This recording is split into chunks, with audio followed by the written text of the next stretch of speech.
મહાબીજાણુધાની કહી શકાય, જે આપણે હમણાં વાત કરી આગળ સ્ત્રીકેસર ચક્ર. એ સ્ત્રીકેસર ચક્રમાં રહેલ બીજાશય, બીજાશયમાં અંડક, એટલે અંડકનો ઊભો છે અને એ અંડકને આપણે મહાબીજાણુધાની પણ કહીએ છીએ. તો એ મહાબીજાણુધાની અથવા અંડકનો ઊભો છે, તમે ચોપડીમાં આપેલો છે એવો બી દોરી શકો અને આવી રીતે હું અહીંયા દોરું છું એ બી દોરી શકો. પહેલાં હું અહીંયા દોરું છું, પછી ચોપડીમાં જે આપ્યો છે એને તમારે ખાલી ઊંધું જ કરીને જોવાનું છે, પણ આ તમને દોરવું વધારે સરળ પડશે. કોઈ બી દિશા દોરશો આકૃતિ ખોટી નહીં પડે, એ બોર્ડનું સૂચન છે અને એ ખોટું નથી, કારણ કે અંડક જુદા જુદી રીતની ગોઠવણ બીજાશય પર ધરાવે, એટલે કોઈ બી રીતની તમે આડી અવળી ઊભી ગોળ ગમે તેવી આકૃતિ દોરી શકો. એટલે અહીંયા હું સીધી દિશામાં દોરું છું, એટલે મતલબ એનું અધોમુખી સ્વરૂપ દોરું છું. તો બીજાશય આ રીતે હોય, જસ્ટ બતાવું છું ખાલી, અને એની અંદર અંડક આ રીતે હોય. તો આ જે માઇક્રોસ્કોપિક અભ્યાસ કરીએ ત્યારે આ ભાગ આંતરિક રચના કહેવાય. એ આ જરાયુથી બીજાશયની દિવાલે જરાયુથી અંડક કઈ રીતે આંતરિક રીતની રચના ધરાવે છે એની વાત આપણે અહીંયા કરી રહ્યા છીએ. એટલે એ હું આકૃતિ એકલી પણ પૂછી શકાય. આમ આકૃતિવાળા પ્રશ્નો એકલા આકૃતિ એવું બહુ બોર્ડ પૂછતી નથી એવું બધા કહે છે, પણ એવું જરૂરી નથી. કોઈ શિક્ષકને મન થાય તો એકલી આકૃતિ નામ નિર્દેશનવાળી 2 માર્કમાં પૂછી શકે. તો એ આકૃતિ કઈ રીતે દોરશું? તો આકૃતિને તમે આ રીતે જેમ મેં હમણાં નીચે દોરી એમ દોરવા જશો તો બરાબર નહીં દોરાય. એટલે હું જે આકૃતિ દોરતા શીખવાડું છું એને બહુ જ ધ્યાનપૂર્વક પહેલાં જોજો, પછી તમે 2-3 વાર દોરવાનો પ્રયત્ન કરજો. પહેલાં સૌથી પહેલાં એનો કેન્દ્ર ભાગ દોરીશું. કેન્દ્ર ભાગને અનુસરીને પછી આપણે એની બીજી રચનાઓ દોરીશું.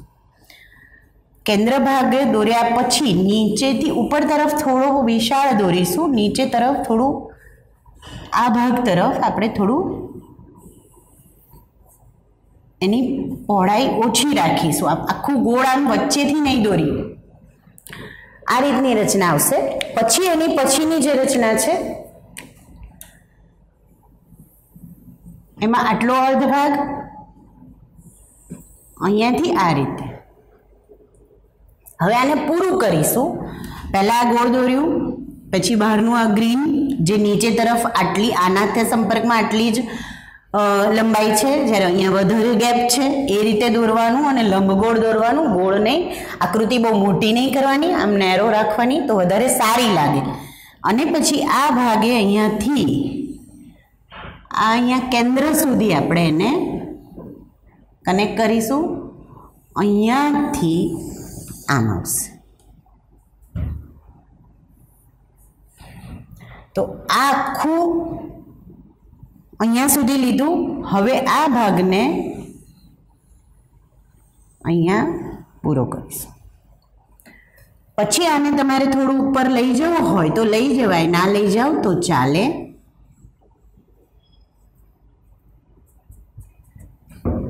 આ રીતે. તો આ આકૃતિ તમારી બુકમાં આને આમ ઊંધી કરો તો કેવી દેખાય એવી રીતે આપેલી છે. મતલબ કે અહીંયા જો તમને તોય બતાવી દઉં હું કે તમારી ચોપડીમાં એને આ રીતે આપેલી છે, આમ આમ આપેલી છે, આખી ઊંધી.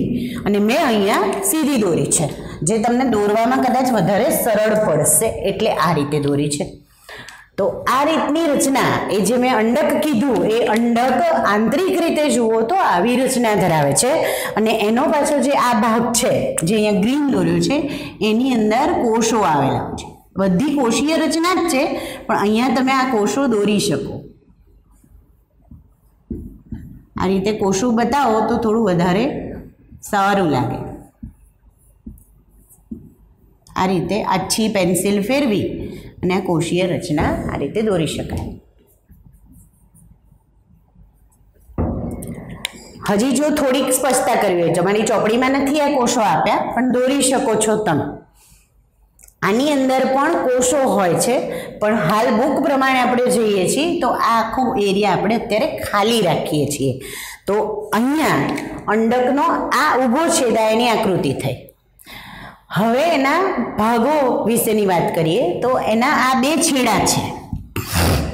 જો બીજાશયને એ આ જ રીતે ગોઠવાયેલું છે તો એના આ જરાયુને આધારે અહીંયાથી અહીંયા આ જે કેન્દ્ર ભાગ છે ત્યાંથી બે છેડા નક્કી થાય.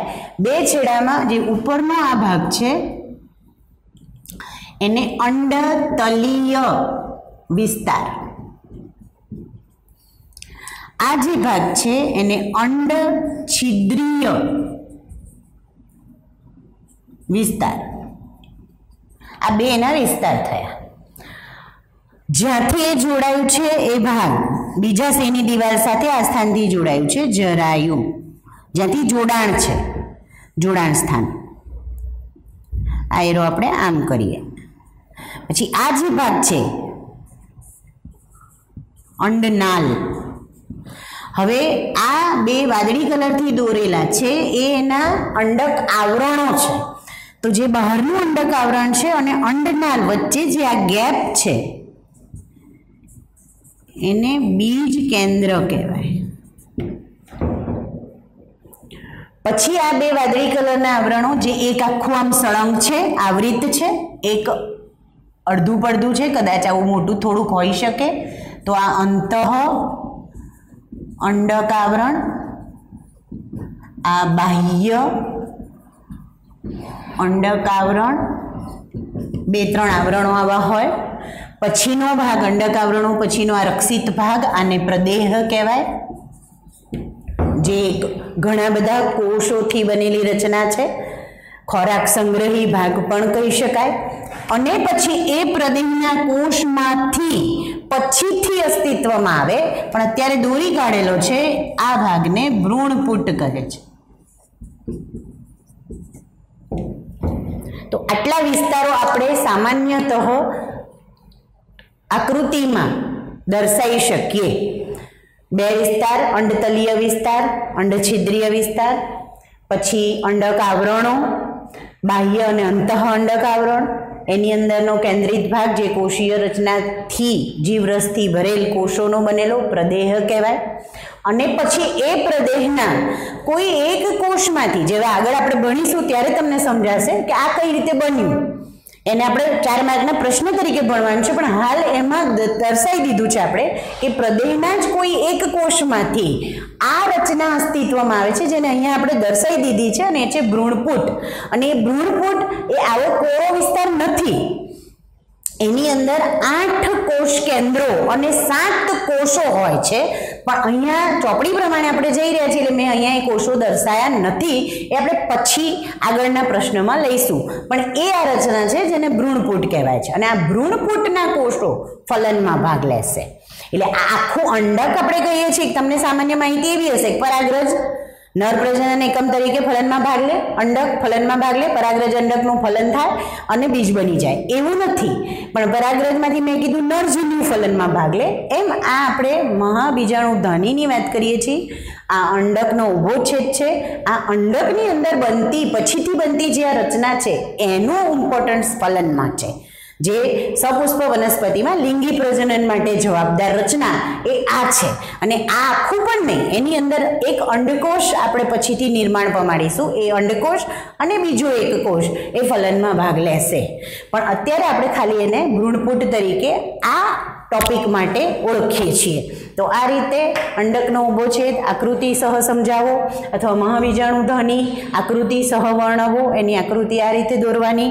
પછી એના તમામ ભાગો જે છે એ તમામ ભાગોનું તમારે વર્ણન લખવાનું કે જરાયુ એ બીજાશયની દિવાલ સાથે અંડકનું જોડાણ સ્થાન છે. એનાથી જે જોડાણ થયેલું છે અંડક આવરણોનું એ એક નાળ જેવી રચના છે, અંડનાલ કહેવાય. અંડક આવરણ અને અંડનાલ વચ્ચેનો જે કેન્દ્રિત ભાગ પડે એને બીજ કેન્દ્ર કહેવાય. 2 કે 3 અંડક આવરણોથી રક્ષિત હોય છે પ્રદેહનો વિસ્તાર. બાહ્ય અંડક આવરણ, અંતઃ અંડક આવરણ કોષીય રચનાઓ છે. પછી પ્રદેહનો વિસ્તાર જે ભ્રૂણપુટની આસપાસનો વિસ્તાર કહેવાય. પણ પહેલાં ભ્રૂણપુટ ન હોય ત્યારે આ આખો ભાગ પ્રદેહ કહેવાય. જો આ ના દોરું નહીં, બધે કોષો દોરી દઉં તો ભ્રૂણપુટ નામ નિદર્શનમાં ના આવે. પછી અહીંયા વચ્ચે આવી ગોળ રચના અસ્તિત્વમાં આવશે જેને ભ્રૂણપુટ કહેવાય. અને એના 2 છેડા એ બહુ જ અગત્યના છેડા છે ફલન માટેના. ઉપરનો કોષીય વિસ્તાર એ અંડતલીય વિસ્તાર છે, અને જ્યાં અંડક આવરણોની ગેરહાજરી છે, અહીંયા જુઓ અંડક આવરણો નથી, આ ભાગ છિદ્ર બનાવે છે એટલે એને અંડછિદ્રીય વિસ્તાર કહેવાય છે. તો આ રીતની રચના એ મહાબીજાણુધાનીનો ઊભો છેદ છે. એક 2 માર્કના પ્રશ્ન તરીકે પૂછવો હોય તો પૂછી શકાય, આકૃતિ સાથે કે આકૃતિ વગર. હવે આની આગળની આપણે વાત કરીએ જે બહુ જ અગત્યની બાબત છે અને એક સળંગ ટોપિક 4 માર્કના ફૂલ ક્વેશ્ચન તરીકે.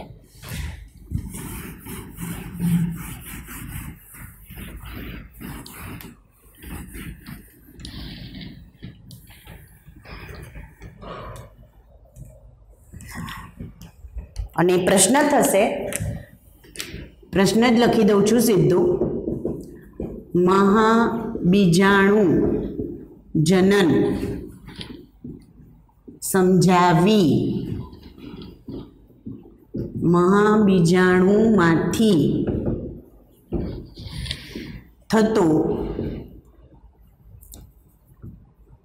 ભ્રૂણ પુટનો વિકાસ સમજાવો. પ્રશ્ન કોઈ બી રીતે પૂછી શકાય. મેં અહીંયા એક જનરલ પ્રશ્ન લખ્યો છે. આને કદાચ આગળનું કાઢીને એમને એમ પૂછે કે મહાબીજાણુમાંથી થતો ભ્રૂણપુટનો વિકાસ સમજાવો, તો જનન નથી લખવાનું. મહાબીજાણુ જનન સમજાવી મહાબીજાણુમાંથી થતો ભ્રૂણપુટનો વિકાસ આખું બી પૂછી શકે.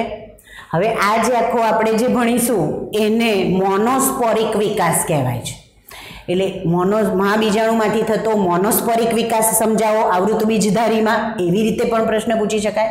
કારણ કે બોર્ડમાં સીધું ના પૂછે તો ટ્વિસ્ટ કરીને પૂછે, પેપર થોડુંક તમને અઘરું બનાવી દે, પણ અઘરું હોતું નથી. જે વર્ણન હોય એમાંથી જ કોઈ શબ્દ ઉઠાવીને પ્રશ્ન બનાવ્યો હોય છે. એટલે એ બધી રીતે તમારે એને યાદ રાખવું પડે. અને પ્રશ્ન નહીં સમજાય તો જવાબ નહીં લખી શકો. એટલે આને અમે જનરલી આ રીતે લખ્યું છે કે મહાબીજાણુ જનન. હવે આપણે જે અંડકની રચના ભણ્યા એ અંડકના પ્રદેહના કોષ પર આપણે આવીએ છીએ, જે મહાબીજાણુ જનન આપણે એમાંથી સમજીશું. એટલે અહીંયા હું ખાલી પ્રદેહ દોરું છું. તમારી ચોપડીમાં દોરેલી આકૃતિ એક્ઝેક્ટલી છે એવું નથી દોરતી હું, પણ આ પ્રદેહ છે ધારો કે, અને એના અસંખ્ય કોષો છે.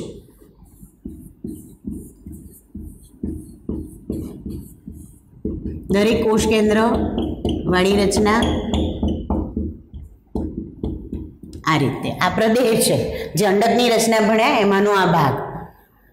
એ પ્રદેહનો અંડછિદ્ર તરફનો કોઈ એક કોષ, ધ્યાનમાં રાખજો ખાસ, પ્રદેહનો અંડછિદ્ર તરફનો કોઈ એક કોષ.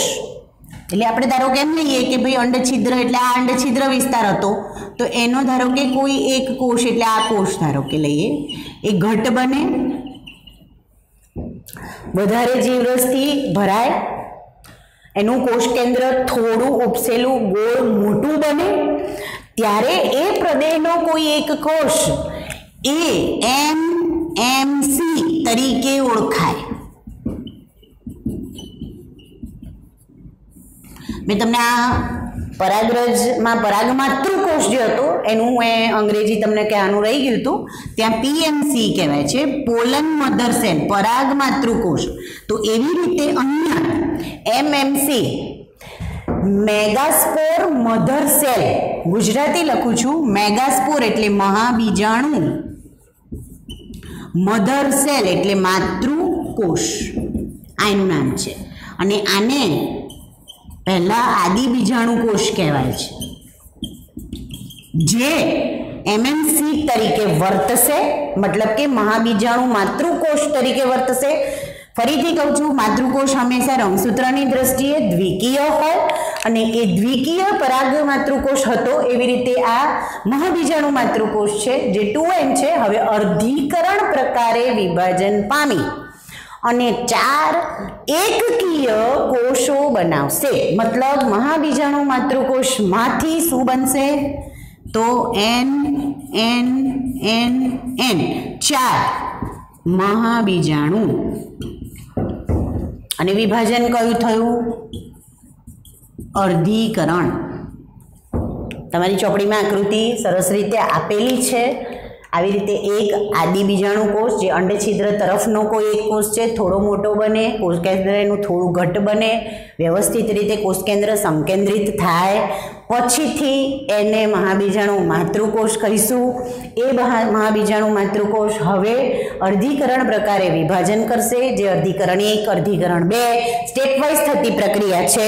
અને મહાબીજાણુ માતૃકોષમાંથી મહાબીજાણુના નિર્માણની પ્રક્રિયા થશે, અર્ધીકરણ પૂર્ણ થશે અને 4 કોષો અસ્તિત્વમાં આવશે, જે રંગસૂત્રની દ્રષ્ટિએ એકકીય હશે। અને આ ઘટના અહીંથી અહીં સુધીની એને મહાબીજાણુ જનન કહેવાય છે। તો આ રીતે 4 મહાબીજાણુઓ, અહીંયા ચતુષ્ક જેવી કોઈ રચના હોતી નથી, પરાગ ચતુષ્કની જેમ ફક્ત સ્વતંત્ર કોષો હોય છે પણ એકબીજાના સંપર્કમાં રહેલા, જે અહીંયા આપણે દોર્યો આ પરાગ માતૃકોષ મહાબીજાણુ માતૃકોષ, એમાંથી પછી 1 2 3 4 એમ સળંગ રેખીય રીતે આ 4 મહાબીજાણુ અહીંયા બનશે। એટલે છેલ્લો ધારો કે તમને આકૃતિ બતાવું તો એવી દેખાશે, આ રીતે અહીંયા બધા કોષો છે પ્રદેહના, અને અહીંયા એક મહાબીજાણુ માતૃકોષ, બીજો મહાબીજાણુ, ત્રીજું મહાબીજાણુ, ચોથું, આ રીતે બનશે 4। હવે આવૃત બીજધારી વનસ્પતિનું એક પંચાનન મહેશ્વરી નામના આપણા ભારતના જ વૈજ્ઞાનિકે આવૃત બીજધારી વનસ્પતિ પર ખૂબ અભ્યાસ કર્યો હતો, એના લિંગી પ્રજનન પર ખૂબ અભ્યાસ કર્યો હતો અને એમના કહેવા પ્રમાણે, એમના મત મુજબ 99% અથવા તો 90 થી 99% વનસ્પતિઓ જે આવૃત બીજધારી હોય છે તેમાં આ 4 મહાબીજાણુ ભ્રૂણપુટ નિર્માણ કરતા નથી। મતલબ કે મહાબીજાણુ માતૃકોષમાંથી બનેલા 4 મહાબીજાણુઓમાંથી 3 નાશ પામે છે અને કોઈ એક મહાબીજાણુ, 4 માંથી કોઈ બી 3 નાશ પામે અને કોઈ એક મહાબીજાણુ એ આ ભ્રૂણપુટનો વિકાસ કરે છે। એટલે એક જ એટલે મોનો, એટલે મોટા ભાગે એક મહાબીજાણુમાંથી એક ભ્રૂણપુટ નિર્માણ આવૃત બીજધારીનું લક્ષણ છે। 90 થી 99% આવૃત બીજધારીઓમાં આવું જોવા મળે અને એટલા માટે એને મોનોસ્પોરિક વિકાસ કહે છે। જો 2 મહાબીજાણુમાંથી 2 ભ્રૂણપુટ બને તો ડાયસ્પોરિક વિકાસ, 3 મહાબીજાણુ 3 ભ્રૂણપુટ બનાવે, ટ્રાયસ્પોરિક 4 ભ્રૂણપુટ નિર્માણ કરી દે એવી વનસ્પતિઓ છે કે જેમાં એવું જોવા મળતું હોય તો એને ટેટ્રાસ્પોરિક વિકાસ કહેવાશે। પણ મોટા ભાગે આપણે જે ભણીએ છીએ એ સૌથી વધારે જોવા મળતો વિકાસ, અને એટલે આ પ્રશ્નનું એવું નામ પણ છે કે મહાબીજાણુમાંથી થતો ભ્રૂણપુટનો વિકાસ સમજાવો અથવા મોનોસ્પોરિક વિકાસ સમજાવો। તો એ આ 4 મહાબીજાણુમાંથી 3 રેખીય રીતે આવેલા ધીરે ધીરે ખોરાક વપરાતા નાશ પામશે અને એક મહાબીજાણુ એ ભ્રૂણપુટનું નિર્માણ કરશે, જે પ્રદેહના કેન્દ્ર ભાગે આપણે અંડકમાં દોર્યું હતું।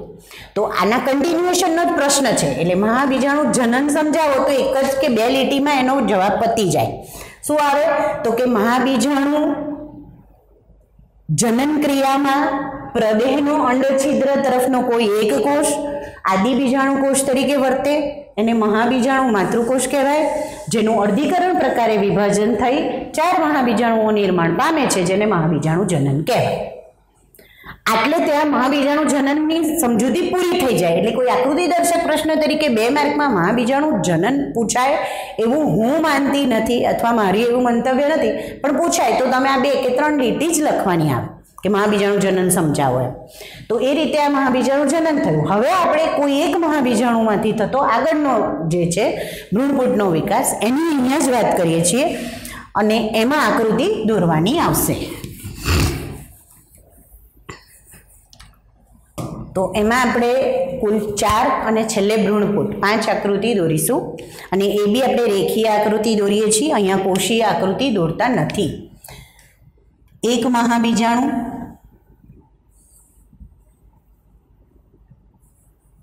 ત્રણ ધીરે ધીરે વિઘટિત થઈ જશે, નાશ પામશે, આવું લખી શકાય, ના દોરો તો પણ ચાલે।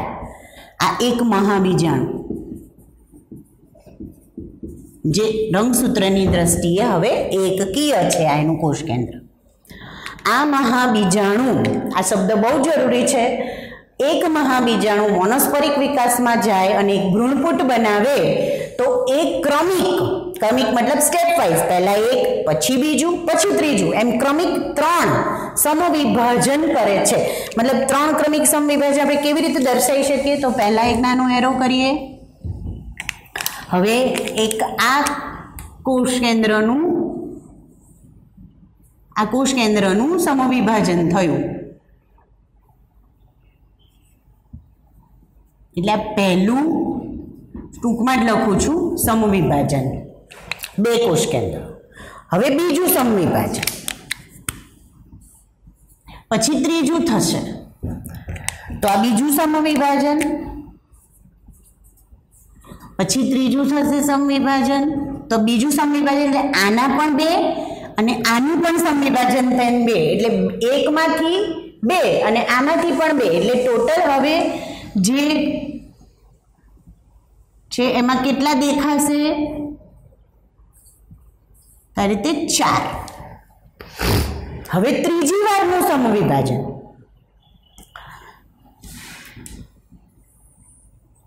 એટલે આમાંથી 2 આમાંથી 2, એટલે અહીંયા ઉપર 4 આ વિસ્તાર તરફ, આમાંથી 2 માંથી 2 એટલે 4. આવું દોરી શકાય સામાન્ય. તો 3 ક્રમિક સમવિભાજન, આપણે વાક્ય તો એક જ લખવાનું છે કે મહાબીજાણુનું 3 વાર ક્રમિક સ્ટેપ વાઇઝ 3 વાર ક્રમિક સમવિભાજન થાય અને છેલ્લે 8 કોષ કેન્દ્રોનું નિર્માણ થાય છે. આ કોષ કેન્દ્રો છે, હજી કોષ નથી.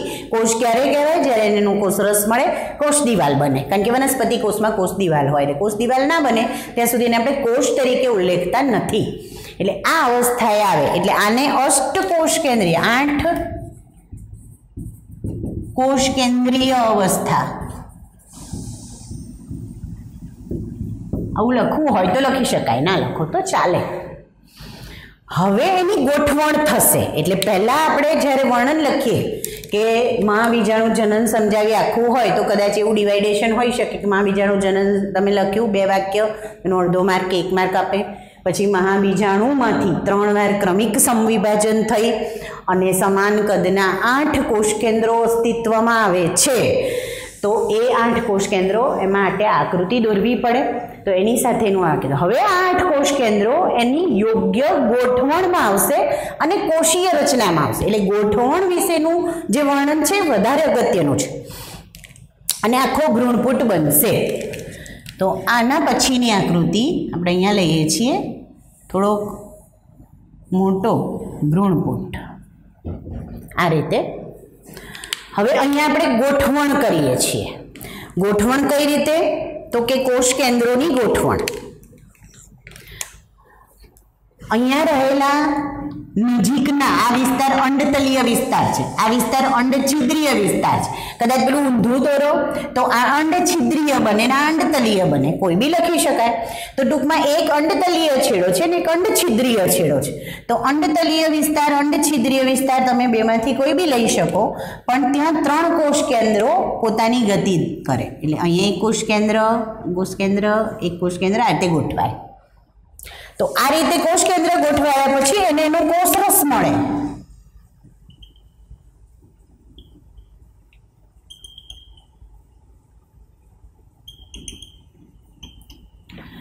અને પછી એની કોષ દિવાલ અસ્તિત્વમાં આવી અને કોષીય રચનામાં આવે. 1 2 અને આ 3 આવી રીતે એક છેડે 3. હવે એવી રીતે નીચે તરફના છેડે પાછા 3.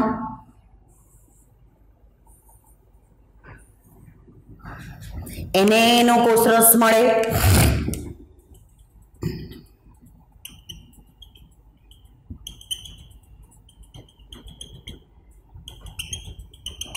એ કોષરસનું આવી રીતે વિભાજન થાય. કોષ કેન્દ્ર ગોઠવાયા પછી આ રીતે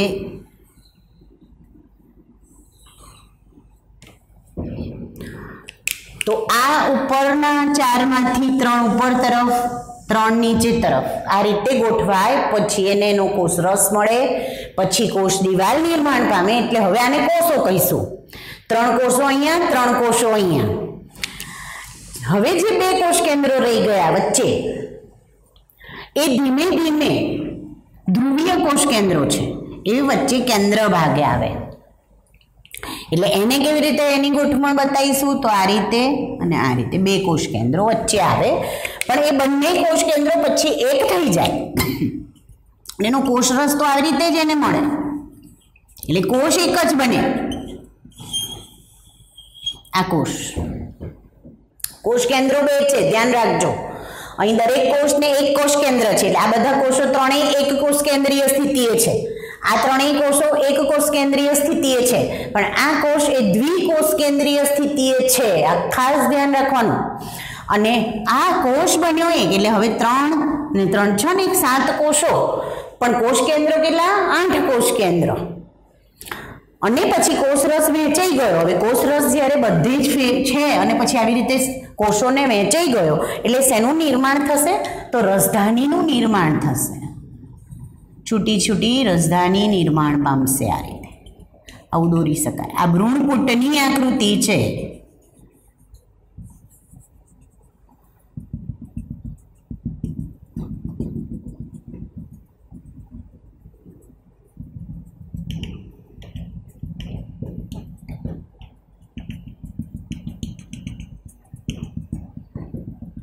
તો આ છે એ આ ભ્રૂણપુટ છે.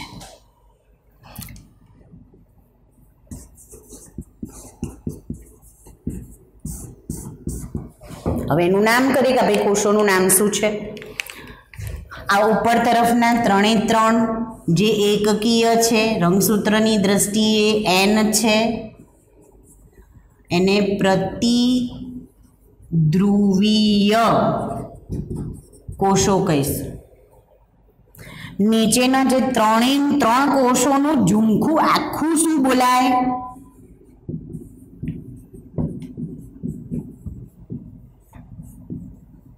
n. 3 કોષો બધા n, એને આખાને અંડ પ્રસાધન બોલાય. MCQ માં બહુ પૂછાય છે. અંડ પ્રસાધન ઇઝ ઇક્વલ ટુ, નીચેમાંથી સંગત વિકલ્પ પસંદ કરો. તો અંડ પ્રસાધન ઇઝ ઇક્વલ ટુ શું?